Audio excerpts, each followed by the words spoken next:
Well, you've heard it over and over again. 10 days and the mooch is out. My goodness gracious, they don't waste long. But I tell you what, when you're a communications director, better not do a piece with the New Yorker off the record, so-called, and fill it with a whole bunch of expletives. Not cool. Well, President Trump's new chief of staff is wasting no time on the first day of the job. He's looking to bring order and discipline to the West Wing. And one of his first orders was getting rid of the communications director, Mr. Scaramucci. Well, the Trump administration is also dealing with another growing foreign policy crisis, the chaos in Venezuela. Dale Hurd has that story. One of General John Kelly's first orders of business was to convince President Trump to dismiss White House Communications Director Anthony Scaramucci, who had attacked fellow White House staffers in a profanity-laced interview with a reporter. Scaramucci lasted only 10 days. Look, the president certainly felt that Anthony's comments were inappropriate for a person in that position, and he didn't want to burden General Kelly. Did General Kelly ask him to leave, or did the president ask him to leave? Did he volunteer his resignation, or how did that come about? I'm not going to get into the process. TikTok, look, as we've said several times before, what matters most to us is not who's employed in the White House, but who's employed in the rest of the country. Scaramucci became the 7th major administration official to leave in President Trump's first 6 months. General Kelly previously ran the Department of Homeland Security. We all know him, we respect him, admire what he's done. Kelly will need a smooth-running White House to handle the multitude of foreign policy problems left by the Obama administration. News that new North Korean missiles now have the range to hit much of the continental U.S. A new mini-Cold War with Russia after Congress slapped sanctions on the Putin regime and Russia expelled 755 U.S. diplomats. And the growing crisis in Venezuela, which has been hit by political unrest and violence in recent months, and where the White House says Socialist President Nicolas Maduro is building a dictatorship with the creation of a new constituent assembly to rewrite the Constitution to give him more power. The Treasury Department hit Maduro with economic sanctions. Maduro himself, he joins a very exclusive club, including Mr. Mugabe, Bashar al-Assad, and Kim Jong-un, in terms of the brutal repression of his people, and in this case the abrogation of the Constitution with the Assembly. Trump's team will need as much order and discipline as possible in the days ahead, with so many foreign policy challenges abroad, while gearing up to take on tax reform and the budget battle here at home. Dale Hurd, CBN News. If you remember, ladies and gentlemen, maybe you don't, a few years ago, we were discussing with David Brody a piece that he had done, not that David, with our reporter, about the crisis building in Venezuela. And Hugo Chavez was a madman who was in thrall to the Cubans. And he had said the Americans were going to try to assassinate me. And so I made an offhand remark, well, maybe we should go ahead and do that. Well, that was worldwide. Robertson calls for the assassination of Chavez. Well, I tell you what, it would have been a whole lot better for Venezuela if they'd done it at that time. But instead of that, they have a terrible situation now, and it's really time to get busy. We can't let that ulcer fester on our southern shores the way it is. Now, we're going to put sanctions on, so what? We're not going to put sanctions on the import of crude oil from Venezuela. Why? Because we've got a number of refineries in America that want to take what is called Oriente, which is it's a heavy crude that they need to fill out their portfolio of oils that go into their refineries. And without that Venezuelan oil, they'll be short. They get some coming in from what they call North Slope, but that's not enough. So our people are saying, okay, leave that alone. Well, that's the only thing going to hurt them. And all we've got now is just a slap on the wrist.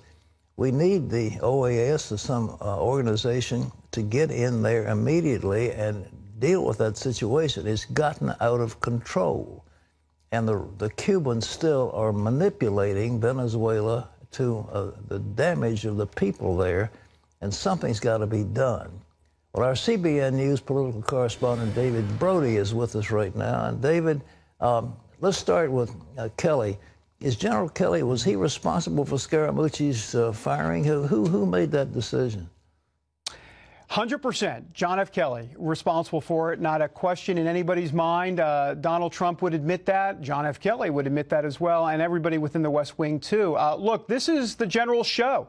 And the good news for John Kelly is that he is in charge. And if you think about it, President Trump needs John Kelly probably more than John Kelly needs this job. I mean, this is a guy who's 67 years old. He's been in the military 46 plus years. You know, he's had a wonderful, wonderful life. So he's in a position of strength. And one thing we know, Pat, about Donald Trump, he loves those generals. You know, he talked a lot about General Patton. Boy, he loved Patton. He sees John F. Kelly, James Mattis, these guys in that same vein, if you will. And I think that's going to help here. Reince Priebus, no disrespect here. He was younger, 45, an RNC guy. General Kelly, much different. 67 and a general. He's a peer of Donald Trump's. Hopefully it'll make a difference. What about Jared Kushner? Does he come under the orbit of Kelly, or is he an independent?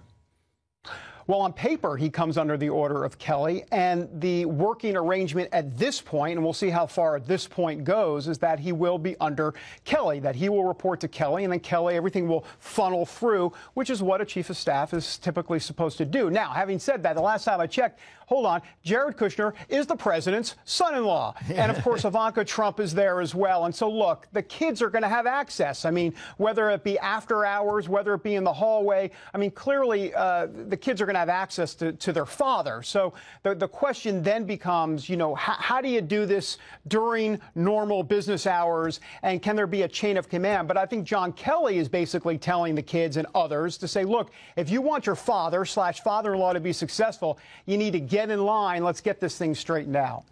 All right, we were starting to talk about Venezuela. It is a bubbling cauldron down there. The Cubans obviously are manipulating the Venezuelan military.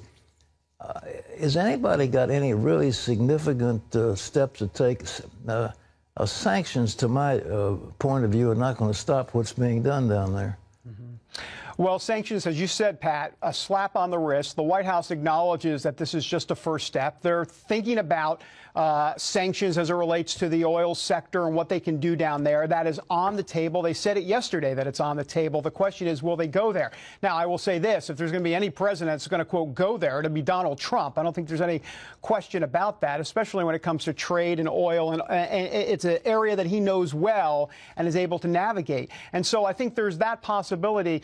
One of the problems for Maduro right now is that he's now on Twitter trashing the president. And quite frankly, if you're going to go that route, I don't think you're going to out-tweet the tweeter-in-chief.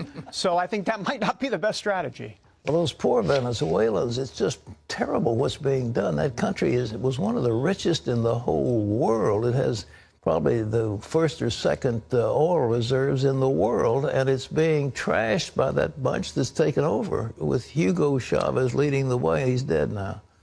Well, the good news here, Pat, is that John F. Kelly has some experience as it relates to Venezuela and some of his military career. And you have Marco Rubio and quite a few other senators, but especially Rubio, who has been very hard on Maduro for a long time. We've had conversations with him about that, and he has obviously access to the Oval Office. I guess I'll have to go through John Kelly now. But the point is that he has the president's ear on Maduro, and he's been very, very strong in coming out against Maduro for a very long time now.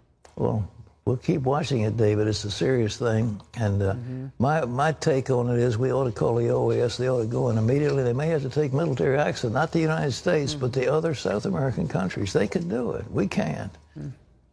Thank you, David. You bet. Well, in other news, some leaders of Israel are concerned about a new threat from Iran. They're worried Iran could take advantage of the recent ceasefire in Syria to eventually launch a war against Israel. Wendy Griffith has that one. Pat, that's right. President Trump and Russian President Vladimir Putin recently announced that ceasefire in parts of southern Syria. And as Chris Mitchell reports from the border near the Golan Heights, some Israeli leaders feel it could open the door to a clear and present danger to the Jewish state.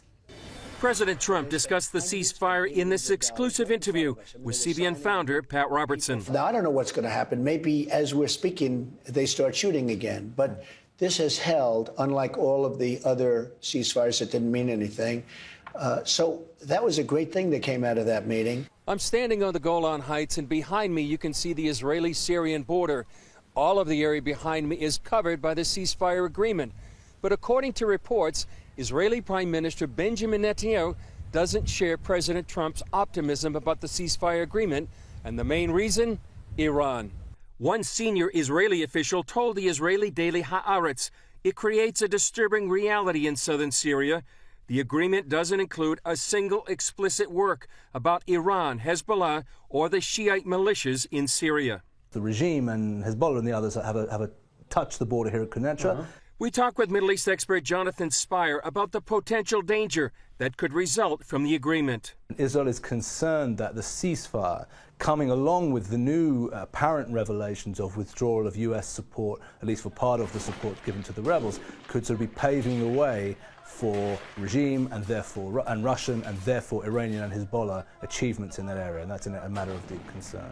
Spire says Iran is building a land bridge across the Middle East. The Iranian ambition is to have a contiguous corridor of de facto Iranian control stretching all the way across Iraq here and then across southern Syria, and then of course at this point you hit Israel, and also via Lebanon you get to the Mediterranean Sea. These are two big Iranian ambitions. It's those ambitions that put Israel in grave danger.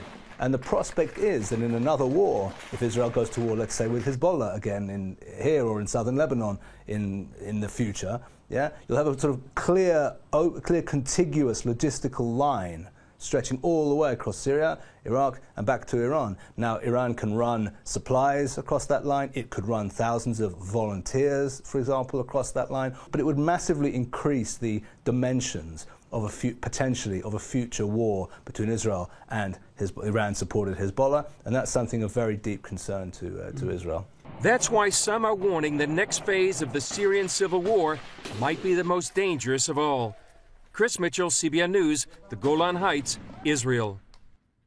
Thanks, Chris. Pat, how serious do you think this is for Israel? I think it's very serious. You know, what we learned is that the North Koreans have developed a guidance system for the Scud missile. And everybody was using Scuds. You know, way back in the days of Saddam Hussein, he had Scuds, but the Scuds were not aimed properly, so they missed their target quite frequently. Now, if they have technologically superior Scuds, they can actually target where they're going. Now, there are all kinds of Scud batteries on the north of Israel. Hezbollah has them. If they've picked up that technology and then all of a sudden Iran is backing them with more money and more supplies and so forth, they can decimate Israel. I was over there during that last war, and some of those missiles were coming down, but they were missing their targets.